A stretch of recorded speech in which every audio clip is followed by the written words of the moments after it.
at the end of your rope. Almost there, almost there, almost there, almost there, almost there, almost there. At the end of your rope triggers. Okay, this is my rope tie. But the sentiment's the same. So often, today we talked about the idiom at the end of your rope for the Supersize Your Business segment for my videos. I do a couple of videos every morning. I think I've talked about this. Horne-Ellstrom here, documenting my journey as I transition from the brick and mortar corporate world of business to the online world of business. And I just share what's working, what's not, what I've done, what I'm doing, and hopefully shortcut some of the pains and trials and tribulations that you might be experiencing as you add add an online component, add an internet component, or a digital component to your business, or as you transition, as I have, all the way to the online world, from the offline corporate world to the online world. I spent over a quarter century in corporate America, working for some of the coolest companies on the planet, I have to say. Learned a lot, learned a ton, I actually liked a lot about working in corporate America, but I also didn't like some things that didn't match my core values, and so I eventually struck out on my own back in 2003. Struck out on my own, not online, because guess what? The internet was pretty new back then, and people were thinking it might just be a fad and that it wasn't going to stick around. So you know how that goes. People believed that the world was flat at one point as well, but things always change. That's one thing we can count on, is that everything is always going to change all the time, or things are going to change all the time. If they're not growing and expanding, they're probably declining and taking a deep dive. So today, what's going on?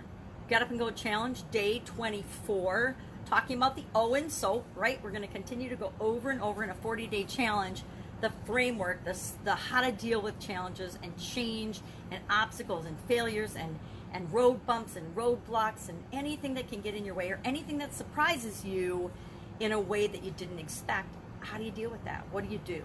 And having a framework to make sure that you're always, even on a subconscious level, because what we're trying to do in this 40-day challenge is make sure that we take this framework and we make it an inherent part of your subconscious way of dealing with problems, dealing with challenges, dealing with situations, so that you will automatically, for every challenge that ever comes up in your future, you'll have this tool in your toolbox, or these tools in your toolbox that come with the framework and going through it several times that just automatically kick in. I'm to the point where challenge shows up, I don't even think about SOAP or the steps involved in dealing with it. I automatically go through the process. Same way every time. And guess what? I get much better results than when I used to deal with challenges and obstacles by default. Just whatever would happen, I would respond. Happen, respond, happen, respond. And now something happens and I'm proactive. Or a lot of times I'm proactive and plan ahead of time, so that when stuff happens, it has much less of a negative impact on me. And often I can take advantage of the opportunities that present themselves in every situation and ensure that I have a positive outcome. And that's what we all want, right? We all want to do the best we can with what we've got right now and make sure that our life is happy and fun. And many of us want to make the world a better place, right? And we want to help other people to do the same. So today was the Owen soap, which is all about options and infinite possibilities, and that as much as we feel like we're backed in a corner and at the end of our rope sometimes and frustrated, there's always alternatives. There are always options. And just because we don't know them doesn't mean they're not out there, that they don't exist. It's like thinking that you have this once-in-a-lifetime opportunity. I've come to really hate when people market and use that phrase, because guess what? There is no such thing as a once-in-a-lifetime opportunity.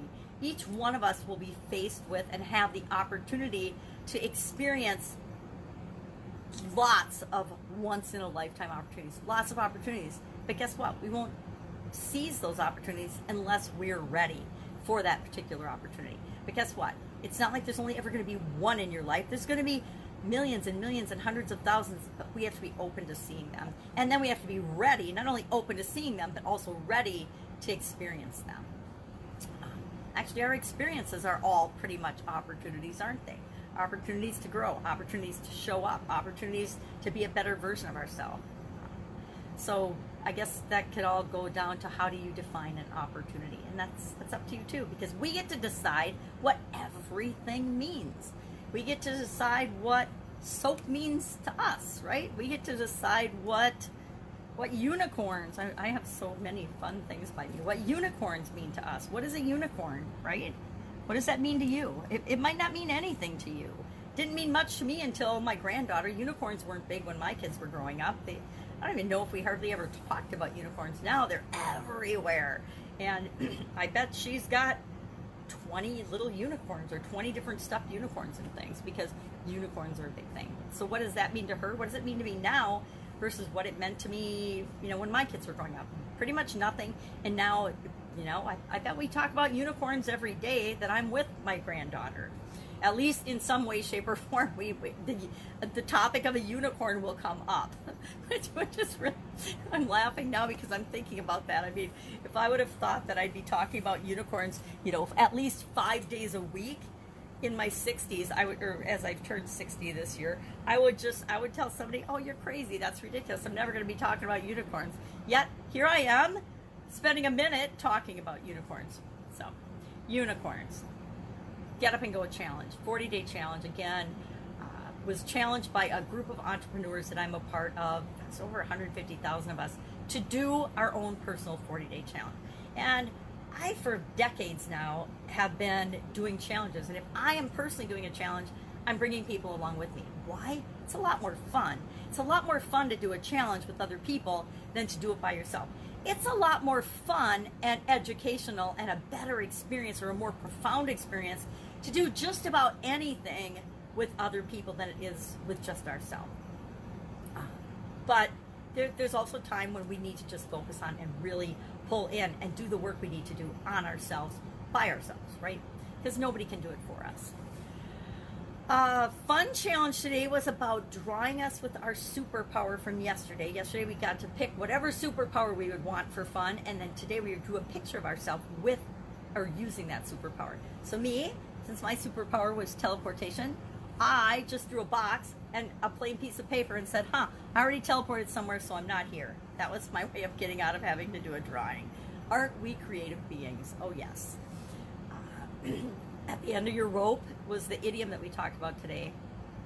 And I think I've covered that a little bit, but I don't know about you, but there have been a lot of times in my life, and a lot of times I found myself in situations where I was literally and figuratively both at the end of my rope, when I needed a lifeline and I needed help from other people to just remind me of what I was capable of, remind me I could do things, and I didn't have to stay in any situation that I was in.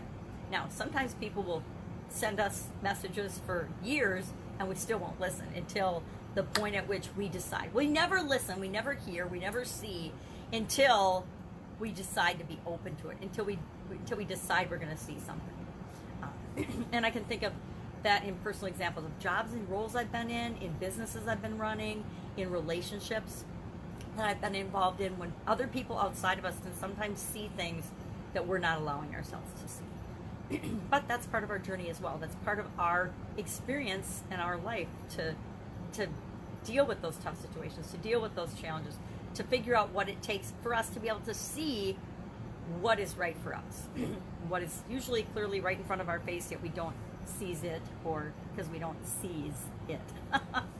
We don't see it, so we don't seize it. All right, so Get Up and Go challenge. I will be doing my brainstormed list today of options for dealing with my mental health, because I'm going through the challenge this time about my mental health. Remember, there's 7 key areas of our life, and I didn't realize, I don't know why I didn't think about it at the beginning of the challenge. I thought I'd go through 3 different aspects, hey, what are your top 3?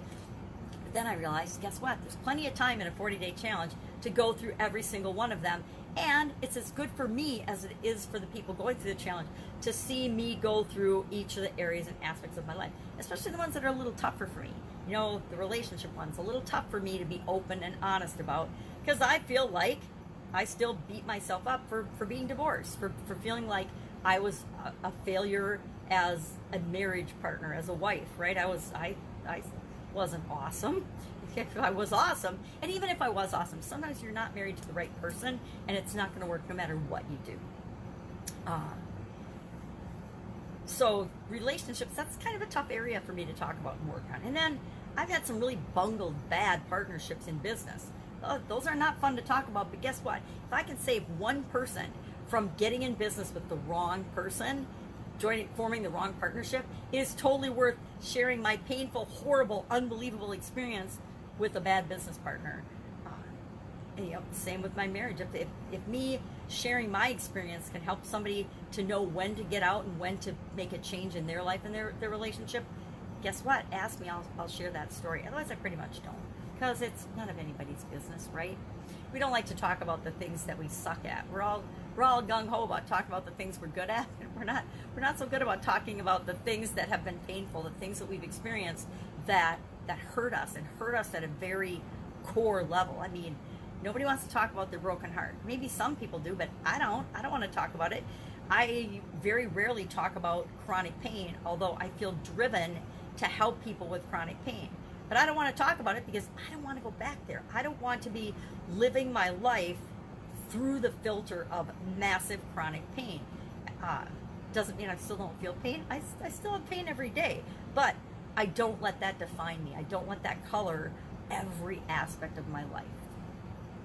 Things like that. So I am going to go get ready to hang out with my amazing, beautiful little granddaughter. Oh my God, she was so funny yesterday.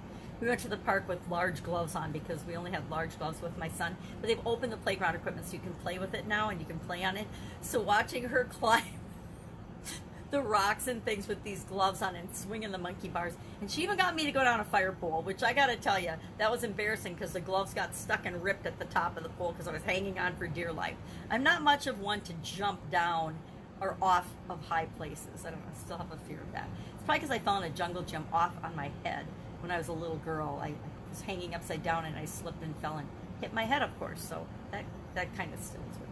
But I'm going to go hang out with her. If I can help you in any way, please just ask in the comments below.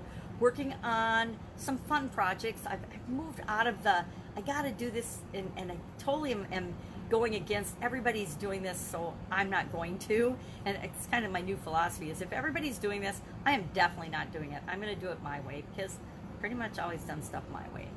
And that is what serves me well. If I'm living in alignment with what works for me, I'm going to do it my way. And I highly recommend you do the same. Listen to what's right for you. We always know. So a lot of times we try to tell ourselves we don't know, but if we listen to our head and our heart and our gut, combine all three, if any one of them is saying no, then don't do it because it's not right for you.